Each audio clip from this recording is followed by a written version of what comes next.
रात्रीचे वाजलेत 12 आणि 12 वाजता म्हणजे टोविंग सुरू आहे गाडीची. हे सगळे एरर साईन दाखवतात. ते पावसात गाडी उभी होती म्हणून. आता काय झालं बघूया.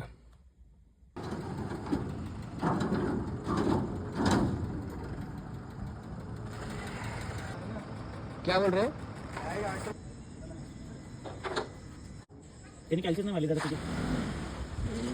आली नवीन. आणि आता माझे सगळे एरर त्यांनी घालवले जे काय होते ते.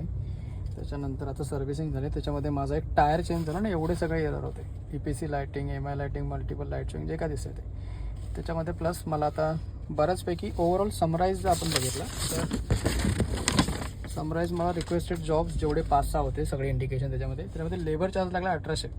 त्याच्यावरती टॅक्स प्लस जे पार्ट्स होते त्याच्यामध्ये टायर आणि सगळं वायरिंग सगळं इन्क्लूड करून माझं टोटल बिल झालं 12,528 रुपये. आणि याच्या आधी जे त्यांनी मला अजून एक इन्व्हॉइस दिलेला त्याच्यामध्ये त्यांनी 13,400 रुपये बिल दिलेलं. तर मी त्यांना रिवाईज करायला लावलं लेबर चार्ज कमी करून. तर आता मला एवढं ओव्हरऑल बिल मिळालं. सो ही होती जर्नी पूर्ण. आपल्या उंदीर खाल्ल्यावर कसं रिपेअर करायचं, काय होतं, स्कोडामध्ये किती खर्च येऊ शकतो, तर हा ओव्हरऑल बजेट आहे.